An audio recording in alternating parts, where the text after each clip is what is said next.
दोस्तों कैसे हैं। आई होप आप लोग स्वस्थ होंगे। देखिए कल पीजीटी का भी रिजल्ट रात में जारी कर दिया गया है, लेकिन बात वही है, केवल काउंटिंग के भाई बहाली हो रहा है कि हम 1 लाख सीट पे बहाली कर रहे हैं तो 2 लाख पे बहाली कर रहे हैं। कितने सीट का रिजल्ट जारी किया गया ये आप लोग के बीच डेटा मिल ही गया होगा। हम आगे भी बात करेंगे कि पीआरटी हो या फिर टीजीटी पीजीटी में जो बच गए हैं टाई ब्रेकर से, जिसे डीओबी डेट ऑफ बर्थ जिसे टाई ब्रेकर भी कहा जाता है, या फिर 1-2 नंबर से बच गए उनके लिए क्या ऑप्शन है। हम सप्लीमेंट्री को लेकर कल देर रात में वीडियो बनाए थे जो कि आप लोग देख लिए होंगे। क्या एसीएस यानी कि एडिशनल चीफ सेक्रेटरी यानी कि अपर मुख्य सचिव शिक्षा विभाग का जवाब था। शिक्षा विभाग साहब स्पष्ट कर चुके हैं। पहले हम बात कर लेते हैं, मैं साइड में लगा दूंगा, यहाँ पे आप लोग देख लीजिएगा। हर अगर सब्जेक्ट वाइज बात किया जाए तो पीजीटी का मतलब ही है 44 विषय 45 विषय इसमें आता है भाई, तो बहुत सारा समय इसमें लग जाएगा। तो मैं साइड में लगा दूंगा, आप लोग खुद देख लीजिएगा। एग्जाम्पल के तौर पर मैं बता दूं कुछ सब्जेक्ट का, जैसे कि संगीत में 918 सीट था, रिजल्ट दिया गया है मात्र 416। उसी प्रकार गणित में 1220 सीट में से मात्र 779 सीट पे ही रिजल्ट दिया गया है। सीधा सीधी कहे तो 50% दिया गया है। कुछ तो ऐसे सब्जेक्ट है जहां पे सीट लगभग 200-400 सीट था और रिजल्ट 0 दिया गया है। अब ये क्यों दिया गया है ये मैं नहीं बता सकता, या तो फिर स्टूडेंट आवेदन नहीं किए होंगे उस सब्जेक्ट में, और नहीं तो योग्य स्टूडेंट नहीं मिले होंगे, यानी कि मिनिमम कटअप जो है वो क्रॉस नहीं किए होंगे। अब सबसे बड़ा एक प्रश्न उठ रहा है कि अगर मिनिमम कटअप लोग क्रॉस नहीं कर रहा है तो और भी सब्जेक्ट तो ऐसा है जहां पे मिनिमम कटअप क्रॉस करके लोग डेट ऑफ बर्थ से कुछ लोग छट जा रहा है, या फिर 1 नंबर से 2 नंबर से 3 नंबर 4 नंबर 5 नंबर से छट जा रहा है। तो भाई अगर स्टूडेंट नहीं रहता तो इतना मार्क्स कहां से लेकर आया था। और सीट जो है वो लगभग किस सब्जेक्ट में देखेंगे तो 30%, किसी में 40%, किसी में 50% मैक्सिमम रिजल्ट प्रकाशित किया गया है। मात्र एक सब्जेक्ट हमको देखने को मिला है जिसमें जितनी सीट है लगभग लगभग उतना सब्जेक्ट पे जो है वो रिजल्ट प्रकाशित किया गया है। वो मैं सब्जेक्ट ढूंढ रहा हूं भाई, वो सब्जेक्ट कौन सा था। एक कोई सब्जेक्ट में देखा हूं जिसमें 100% सीट पे रिजल्ट प्रकाशित किया गया है। यस, अर्थशास्त्र। अर्थशास्त्र ही एक ऐसा विषय है जिसमें जितना सीट था उतना पे रिजल्ट प्रकाशित किया गया। बाकी जितनी भी सीट है, किसी में 30%, किसी में 40%, किसी में 45%, 46%, 47, 48, बस इससे ज्यादा किसी सब्जेक्ट में रिजल्ट प्रकाशित नहीं किया गया है। मैं बात कर रहा हूं टीजीटी यानी कि माफ कीजिए पीजीटी यानी कि पोस्ट ग्रेजुएट टीचर +2 विद्यालय यानी कि 11-12 स्कूल में जो शिक्षक बने हैं उनके मैं जिक्र कर रहा हूं। ये देर रात रिजल्ट प्रकाशित कर दिया गया है। अब आप लोग के जहन में एक प्रश्न है कि भैया मेरा नहीं हुआ डेट ऑफ बर्थ से, भैया मेरा नहीं हुआ 1 नंबर से 2 नंबर से 3 नंबर से नहीं हुआ, हम क्या करें। अपर मुख्य सचिव साहब पल्ला जो है वो झाड़ चुके हैं। मैं देर रात में जो फिर से बता रहा हूँ वीडियो चलाया उसमें स्पष्ट कर दिया क्या करना है। अब आप लोग के पास हमने बताया था कि रिजल्ट पहले पीजीटी का आने जाने दीजिए, उसके बाद क्या होगा हम लोग सोचेंगे। देखिए आपके पास मात्र एक ही ऑप्शन बचता है, न्यायालय।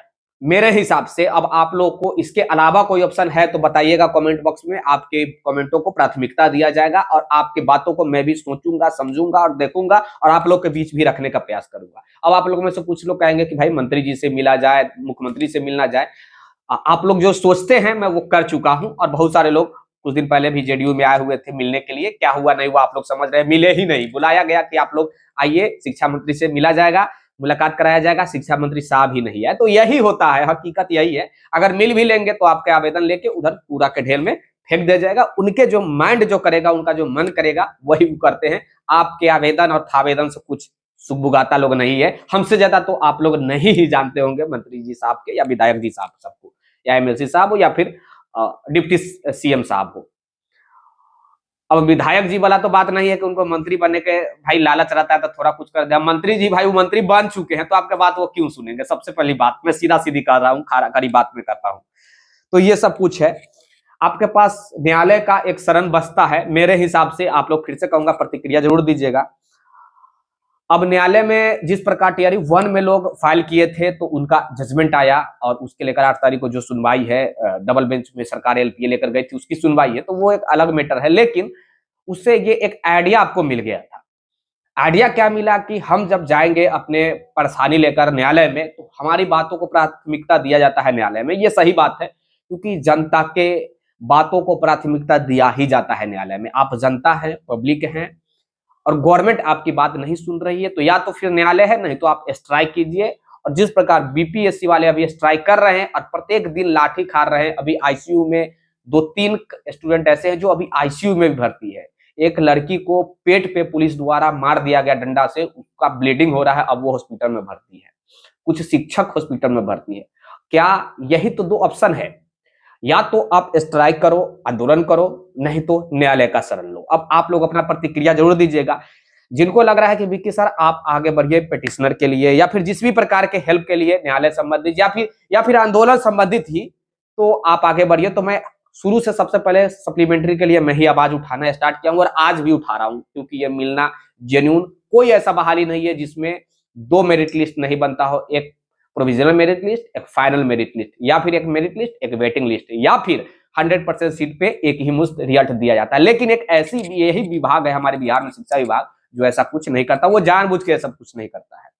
तो अपना प्रतिक्रिया जरूर दीजिएगा। डिस्क्रिप्शन में मैं जो लिंक दे दूंगा टेलीग्राम पे, सारे वही लोग जुड़ेंगे जिनको लग रहा है कि पिटिशनर जो है या फिर हमें सप्लीमेंट्री रिजल्ट आना चाहिए, चाहे टीआरई 1 वाले हो, 2 वाले हो या फिर 3 वाले। खासकर मैं 3 वाले के लिए जिक्र कर रहा हूं। 3 में चाहे पीजी पीआरटी की बात करें, टीजीटी की बात करें या फिर पीजीटी की बात करें, फिर से कह रहा हूं, केवल डेट ऑफ बर्थ से जो छठे हैं, जो टाई ब्रेकर से जिसे कह सकते हैं छट गए हैं, डेट ऑफ बर्थ से छठे वो, और साथ ही डेट ऑफ बर्थ के साथ साथ कोई 1 नंबर से भी छट गया है, कोई 2 नंबर से भी छट गया है और आपके कैटेगरी में बहुत सारा सीट वैकेंट रह गया, जैसे कि अभी पीजीटी में हुआ, 50% सीट को वैकेंट कर लिया गया। 24,000 के आसपास सीट था, 12,000 के आसपास जो है वो रिजल्ट प्रकाशित किया गया है। ये डेटा आपके पास भी पहुंच गया होगा, नहीं पहुंचा है तो देख लीजिए, मैं साइड में भी चला ही दे रहा हूं, आप लोग देख लीजिएगा।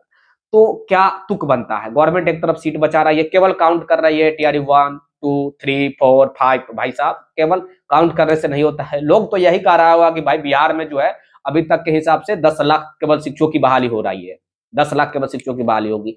अब कितनी बहाली हो रही है, नहीं हो रही है, ये डेटा आप लोग से छुपा हुआ नहीं है, हकीकत कुछ और होता है।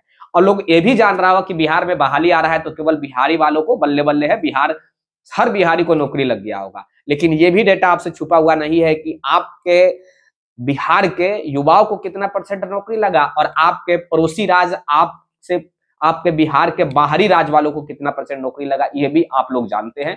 मैं सीधा सीधी कहूं तो हर डेटा छुपाया जा रहा है। आप लोग आरटीआई से भी जवाब ले सकते हैं कि भाई टीआरई 3 में जो रिजल्ट आया है, बिहारियों को कितना नौकरी लगा है, आपके पड़ोसी राज्य वालों को कितना नौकरी लगा है। अब देखिए, मैं बाहरी राज्य को दोषी नहीं ठहरा रहा हूं। मेरा कहने का मतलब बस यही है कि गवर्नमेंट अगर मौका दे रही है तो स्टूडेंट आएंगे, कोई भी आएंगे। अगर हमें यूपी में मौका दिया जाएगा कि 100% हम अदर स्टेट वालों को मौका देंगे, तो क्यों ना लोग बिहार से वहां जाएगा। तो ये गलतियां जो होता है ये गवर्नमेंट की है, किसी स्टूडेंट की नहीं। सारे लोग भारत का नागरिक है। मैं फिर से कह रहा हूं, भारत के संविधान कहता है कि सारे लोगों को पूरे भारत में हर जगह जाने, रहने, खाने, पीने और नौकरी करने का स्वतंत्रता है। वो जा सकता है, रह सकता है, सब कुछ कर सकता है। लेकिन वो गवर्नमेंट के ऊपर डिपेंड करता है कि किस प्रकार उस पे वो कानून लागू होता है, किसी विशेष स्टेट के लिए या फिर किसी विशेष स्टेट के स्टूडेंट के लिए या फिर किसी विशेष स्टेट के लिए जो अपने स्टेट के बाहर के स्टूडेंट हो, जैसे कि बिहार के बाहर के स्टूडेंट हो, उसके लिए कैसे लागू होगा, कैसे कानून इंप्लीमेंट होगा, ये गवर्नमेंट तय करती है, स्टूडेंट नहीं। तो यहाँ पे गवर्नमेंट की गलती है। खैर चलिए, अपना प्रतिक्रिया इस माध्यम से जो कुछ भी मिलेगा वो जरूर दीजिएगा और जरूर जुड़ जाइएगा। डिस्क्रिप्शन चेकआउट अगर आप लोग को करने आता होगा, मेरे हिसाब से बहुत सारे महिला है जिनको डिस्क्रिप्शन चेकआउट करने ही नहीं आता है, तो चेकआउट कीजिए। उस पर आपको लिंक मिलेगा टेलीग्राम पे, वहां पे जुड़ जाइए। व्हाट्सएप का भी मैं दे दूंगा लिंक, व्हाट्सएप पे भी जुड़ जाइएगा। तब तक के लिए जय हिंद, जय भारत। हमें आप लोग आप फेसबुक पे भी सर्च कर सकते हैं, फेसबुक पे भी आप हमें ढूंढ सकते हैं और व्हाट्सएप टेलीग्राम पे भी जुड़ सकते हैं। चलिए, वीडियो को लाइक कर देना, शेयर कर देना और जाते जाते कहूंगा सब्सक्राइब करके जरूर जुड़ जाना भाई, ताकि मैं आपके लिए लड़ता हूं भाई, तो आपका भी फर्ज बनता है कि भाई हमें सपोर्ट किया जाए और मेरे साथ जुड़